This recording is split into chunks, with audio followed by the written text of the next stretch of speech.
We've had a great preaching series, haven't we, on holy habits. And I think it's just so good to just revisit this. And we will do this, regularly, just to remind ourselves whether we've been a Christian for a day, a week, a year, decades, longer than I've been alive, and I'm 42, whatever it might be. We just need to be reminded of this stuff, don't we? Sometimes taught for the first time, and sometimes just reminded of things that are going to strengthen our faith, things that are going to strengthen our relationship with God, our walk with God, and how to do the Christian life well, how to bless others and to bless God by how we are in our lives. So we've looked at how to make the Bible part of our everyday, which was fantastic. We had that game, didn't we, with finding Bible verses and reciting all the books of the Bible, which I'm not sure I would have been able to do any of that. And I used to teach at a Bible college, but there we go. I wasn't rushing to get up for that one, I have to say. Sometimes when people know that you know things, it's like you don't want to volunteer. I don't know. We've looked at how to be good stewards of our time, of our gifting and our money. We've looked at how prayer makes a powerful difference in our lives and in the situations of people that we pray for. And we've looked at making worship a daily lifestyle and something that we don't just do on a Sunday or on special occasions, but we do each and every day, because that's one of the amazing ways that we connect with God. And so this morning, we're looking at our final holy habit in the series, and that is how to share your faith. How to share your faith, how to talk to others about Jesus. And some people find this easier than others, I think. I think if you're a naturally outgoing person, it comes easier, because talking generally, for some people, comes a lot easier than others, doesn't it? We all know people that it's no problem to talk to anyone, and that's great, that's how they're made. But for other people, it can feel really quite difficult, because you do kind of put yourself out there a little bit sometimes when you're sharing your faith. But this morning, I want to just give us some tips. We're going to do our discussion groups a little bit later as well. And just talk about how it works and my experiences, because sometimes the best way you can kind of teach something is just by sharing about, what's happened in your life and what you found has worked for you. And I was thinking about my story, and that's where it starts. With sharing your faith is just your story, your experience with God. Because I think we live in a day and age now where people get engaged with stories. What's your experience of this? How did you find that? What difference has it made? You go onto Amazon, anybody that goes on to buy anything from Amazon or anywhere else, you'll look at the reviews, won't you? You'll look at other people's experiences. I'm not going to just buy this thing on the screen. It looks great, but I'm not just going to go and buy it unless I know that it actually works. And actually that I've heard from other people how they find it, how it's worked for them, what it's all about. And that, I think, is exactly what happens with sharing your faith. And so your story is really, really important. And everybody's got a different story. It makes me laugh, really, because, for example, in our kind of family, our stories are very, very different. So Tim, who's on Neon now, so I can say whatever I like to about him, really, can't I? Tim has been a Christian kind of almost from birth. And this is some people's experience, isn't it? He was born into a Christian family. His grandparents were Christians. His parents were Christians. They were missionaries. They were pastors, all of that. Always been a Christian. Never known anything else. Gone to church even before he was born. As a babe in the womb. All of that. And that's some people's stories. And in another way, for me, mine was totally different from that, because for me, I did not have any Christian background at all. My grandma was a Christian, and I went to a school with a Christian ethos. We went to church and we kind of had lessons about things to do with the Bible, but I didn't really understand what it was all about. And I thought to be a good person, I had to be a good person, I had to be perfect in order to be a Christian. And then I went to secondary school and I met this teacher. He was my form tutor and he was called Mr. Vince. And he was just fantastic. And these were the days, because as I say, 20 years ago, 42 years old, these were the days where you could be well, I don't know, he did anyway. very, I am a Christian. My name is Mr. Vince. I am a Christian. I am going to tell you all about God every chance I get. And that's kind of how it went. But the thing was, he told us all about his faith, but he lived his faith. He was a nice guy. He was a really nice guy. He was kind and he was fair. He dealt with the difficult kids in class really well. You got this good vibe from him. You got this sense that there was something that had happened in his life that had changed him. And that was his faith in Jesus. I remember once, and I do not recommend this in any way, shape or form, but this is what happened. He was walking down the road one day in Brixham where we lived, and he saw a woman getting beaten up. And he crossed the road, and he went to intervene. I mean, that's quite a powerful thing to do, and it really spoke to me because I thought something has happened in that man's life to make him go and do, frankly, a crazy thing like that, to go and put himself in harm's way. But it was his faith, it was his relationship in Jesus. And that spoke to me. And so here I am 15 years old, thinking, I'd like to be a Christian, but I don't know how this works. I don't know how to make it happen. And I certainly know I'm not perfect, and I suspect I never will be perfect. How do I become a Christian? How do I have this relationship with God? And my friend invited me to a Christian camp in the beautiful hills of Devon, and it was all wonderful. And I met young people just like me, 15 years old, and started to understand that becoming a Christian was really not anything to do with how good I was, but everything to do with how good God is, and how God reaches down and offers this invitation to be forgiven. He offers his forgiveness and he offers his love. And that's all that we need to do, is to take that invitation to accept him as the leader of our life, as the Lord of our life. And that's how we become a Christian. And I realized that for the first time. And so whatever your story is this morning, it's powerful. And I think sometimes we can tend to think that, it's not very dramatic and it's not very varied, and maybe I have been a Christian all my life, but that's a powerful story. Just like mine is a powerful story. And the fact that then my life changed so much for the better. And I knew a peace, and I knew a freedom, and I knew a love, and I knew a calmness that in my chaotic little world as it was at that time, I had not known before. And I wasn't going to know except for God in my life.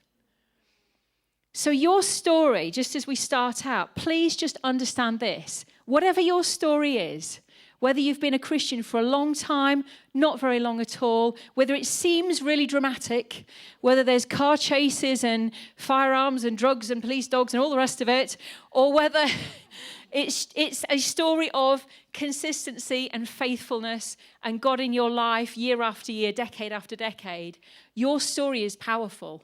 And your story is going to make the difference in somebody else's life.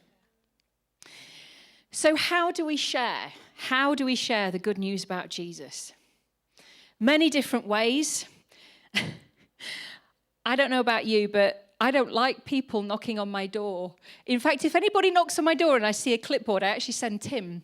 Because if I open the door, and this is what I say, still not perfect, I might not be as friendly. Whereas Tim, those of you that know my husband Tim, he would be like, oh, how lovely. You have a clipboard. Oh, tell me all about what's on the clipboard. I've got all the time in the world. It's wonderful. How lovely to see you. Me, not so much, I'm afraid. There are lots of different styles. I think in the past there have been lots of different ways that it's, people have done it. People have knocked on doors. People have stood on street corners. Sometimes that works. Sometimes that works. I'm sure there are amazing stories where that does work. I think, in my experience, the best way to share your faith with others is to live it out. And that's so much harder. If only it was as simple as knocking on the door with a clipboard or standing on a box on a street corner with a Bible, shouting into a microphone. If only that would do the job. That would be lovely. And we could all go home and have a cup of tea and everybody would know Jesus and our job would be done. But the harder way, but the more effective way, is to live the life. Is to live the life with God and to live the life with other people. Doing life with others that don't yet know him. Making those friendships, nurturing those friendships, not for the sake of, I'm doing this to lead them to Jesus, but doing it for the sake of, I love this person's my friend. We're in this friendship, this is what we're doing. I hope and pray that they come to know God, but I love them for them, and it's all part of it. People will watch you and your life very carefully with interest. I think many of us in this room will have had this experience where maybe you start a new job and you think, right, well, at some point I'm going to end up sharing that I am a Christian, and then it will all change. And sometimes people even look at you differently, depending on their experience of God and their experience of Christians. Maybe they're waiting for you to trip up, actually. But some people, I think, are just looking to see if it's real. What's your life like? Okay, you're a Christian, that's great. What does that mean in the day-to-day? I know you go to church on a Sunday. I know you read your Bible. I know you say you believe in God. But what difference has it made in your life? Has it made a good difference or a bad difference? Are you a kinder person or are you judgmental? Are you somebody that loves everyone or somebody that's quite hard to talk to because actually you kind of think you're better than everybody else and you can be quite judgy with it? The challenge for us is to live the life so that they're going to want to know more about Jesus from how we are. And sometimes, in fact, quite a lot of the time, that's less to do with actually what we say and more to do with just how we are. If we are kind, if we are loving. My secondary school teacher, Mr. Vince, showed me that Jesus is real. Not just by what he said, all those opportunities he took in assemblies and tutor groups to share his faith, but how he was. His life shone for God. You could tell that he loved God. You could tell that he loved church. You could tell that he loved his wife and his family. And you could tell that he loved everybody in that tutor room, even though some of them were a bit of a nightmare. He had that goodness. He had that love in his life, and that love came from God. What is the best proof that Jesus is real and who he says he is? Some people want to argue, and I'm sure you'll get this, and I'm sure many people will have had this, want to argue all sorts of philosophical points and theological points and all the rest of it. Actually, the best proof is here, is sitting right here, is the thousands of people all across the planet that meet together in church. Because something has happened in our experience that has made us come to this place to, we're not at IKEA, we're not at the garden centre. Some of us came here very early and started scrubbing floors and all the rest of it. But the success and the continuation of the church through the centuries, where sometimes, and even today, of course, in some countries, it's dangerous to be a Christian. You're actually risking your life, and that's been the case for centuries. But that is the best proof of who Jesus says he is what has happened in our lives and in the life of the church through the centuries. The fact that church, even today, even now here, all different backgrounds, all different people, different personalities, people earning different amounts of money, people with different educational kind of understanding, different ways of looking at the world. But what unites us is that relationship with Jesus, is the fact that I could go around, if we had enough time, go around each person here pretty much and say to you, what difference has God made in your life? And you'd be able to tell me some amazing stories of how he's changed your life for the better. This is the best way to share our faith. In my experience, the way to share the gospel is not to be very intense about it and not to talk at people. Maybe we've had this experience, I certainly have, where the person in question is not really interested in what you are saying or thinking or even responding, but they're just going and they're going and they're going. That doesn't really work, does it? It's not being argumentative, it's not being aggressive, it's not being forceful. But it's sharing your faith in a gentle and a kind and a loving way. And often it is over the long haul. And we're talking about how to share just now at this first point. How do you share your faith with others? From my experience, it really comes down to where people are at. So in their walk with God. So I've got this lovely group. There's about 8 of us, 9 of us including me, I suppose. We all live in Bawtry. We've all had our kids go through primary school together. Most of them are now at secondary school. And we're a lovely group of friends. We all get on and we love each other. And I am the only Christian in that group. And if I think about and if I describe to you the different people in that group of friends, there is a very big difference between where people are at.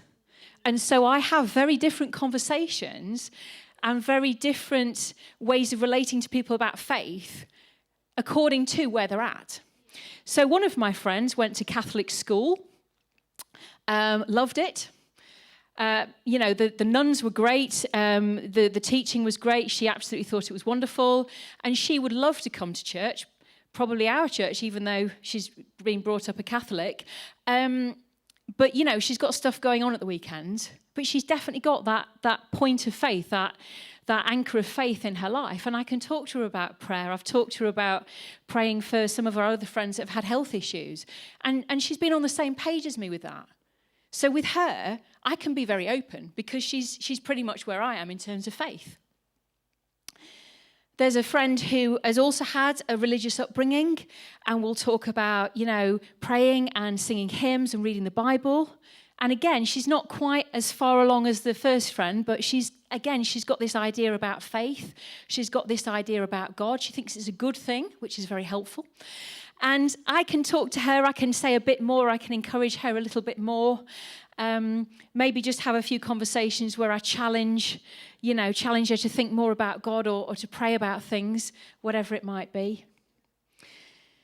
For other friends, it is amazing that we are friends, really, because they do not like church, they do not like God. One of them, I think, actually forgets that I'm a Christian a lot of the time because of some of the things she comes out with, which is anti-God and anti-church. I'm a bit like, oh, that's a bit awkward. But we've had those moments where we've had certain situations that have been difficult between us, and she's known me forgiving her.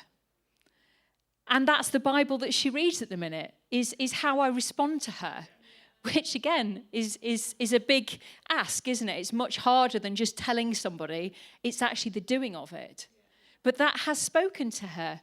The thing with sharing our faith, I think, and again, I think a lot of people can identify with this, you can sometimes come up against what experiences people have had of church.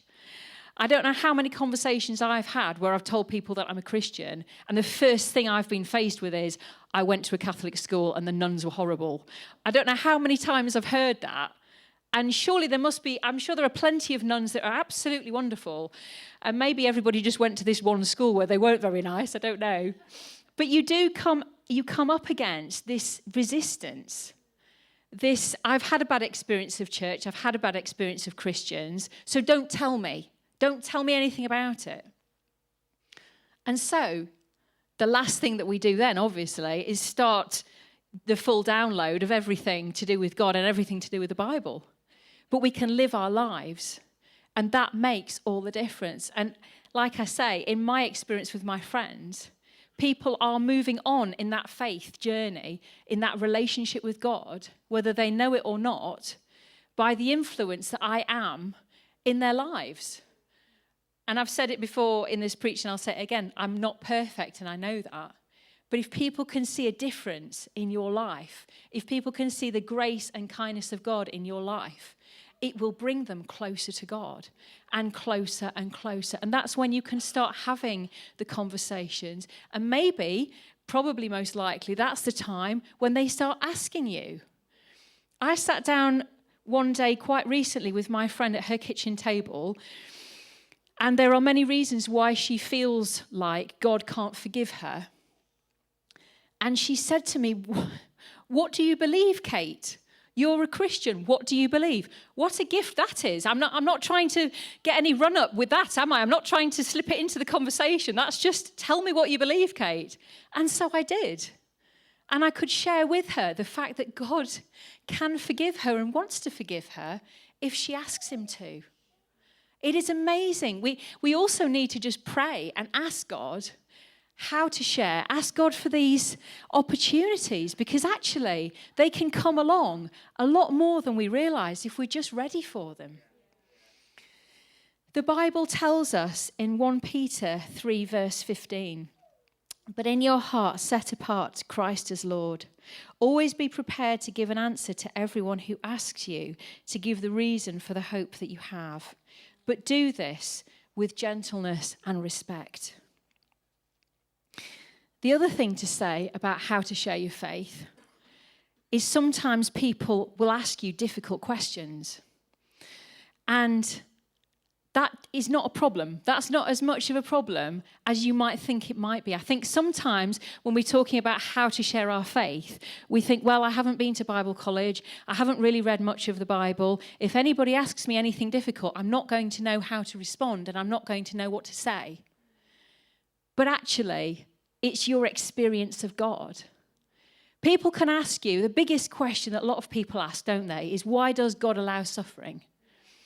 I've sat in a room full of very intelligent, very highly educated theologians that would come to the group conclusion of, we don't know. We don't know. We can offer theories, we can say things about it, but we don't actually know. I can't give you a definitive, nailed up answer as to why God has allowed suffering. But what all of those people can give, and many people in this room can give, is, why does God allow suffering? I don't know. But actually in my suffering, this is how he has been for me. This is what he's done in my life. And nobody can argue with that. That's more than positive thinking. That's more than, I read an inspirational quote on Instagram and it's just made my day and it's helped me through all of my struggles and difficult situations. It's God making that difference in your life. So please do not get knotted up in whether you can answer the questions or not. Do you know there are some people in this world that just want to argue and argue and argue and argue. And even if you gave the best and most, nailed up to the point answers, they'd still probably go along and argue some more. But your experience of God is powerful. Nobody can argue with that. So, very briefly, I've gone on a little bit here, sorry. Been preaching at you. Fancy that. Second point. So first point, how to share the gospel. Second point, where to share the gospel. Gospel, of course, is the good news about Jesus. Euangelion, Greek word in the New Testament, gospel, good news. Sharing the good news. My goodness, isn't it good news? I look around this room today, I can see plenty of good news. Working on having a good character, being a good advert. 2 Corinthians 5 verse 20 says, "We are therefore Christ's ambassadors, as though God was making his appeal through us." We are ambassadors for Christ in our world. And what is an ambassador? Sometimes they wheel them out on the news, don't they? And for different news stories, the ambassador of so-and-so. But the ambassador of Nigeria is living in the UK because the ambassador of Nigeria is representing his country in another country. It's a representation. It's I am the guy. I am Nigeria for you at the minute. That's who I am as the ambassador of Nigeria in the UK. And so for us, as ambassadors of Christ, we are his representatives. We are the ones, we put our hands up, we say, yes, we are for Jesus. Our lives are for Jesus. And we represent him, we reflect him, we point to him. And like I say, sometimes using words, but always using our lifestyle and who we are. I like this as well because this comes into it so much. The background root of the word ambassador also talks about servant. And that's what we are. As we serve people, as we share our faith with others, we are serving them. What better way to help somebody than to share the good news of Jesus and to explain to them by how we are, by our experience, or maybe the words that we use, that they too can have a connection with God and they too can have God in their lives. So we are ambassadors for Christ. So we've done how to share the good news, we've done when to, and then finally where. And I'll just finish off and then we'll break into the groups again, as we have been doing these last few weeks. Matthew 28, verses 19 and 20. Then Jesus came to them and said, "All authority in heaven and on earth has been given to me. Therefore go and make disciples of all nations, baptizing them in the name of the Father and of the Son and of the Holy Spirit, and teaching them to obey everything I have commanded you. And surely I am with you always to the very end of the age." And this is just a reminder as we finish off this message this morning, that everywhere we go is an opportunity to share Jesus. Everywhere we go, everybody that we meet is an opportunity to share Jesus, because he lives inside of us. He is always with us. And how we are is going to come across. And we are sharing Jesus, even if we don't specifically talk about it at that moment, talk about our faith at that moment. We are Christ's ambassadors. The reason that we didn't get beamed up into heaven when we made the decision for Jesus is so that we can share our faith with everybody else that is around us.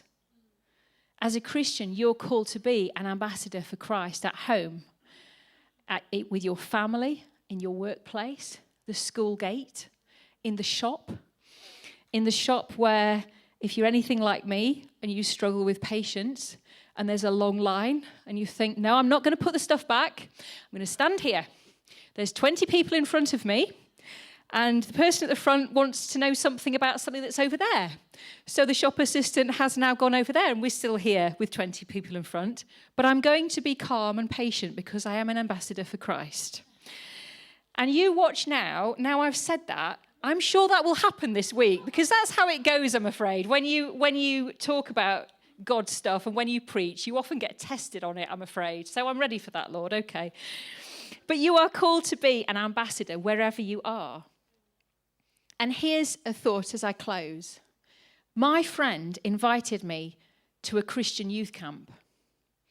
That's all she did, really. She didn't give me a long list of why she believed in Jesus.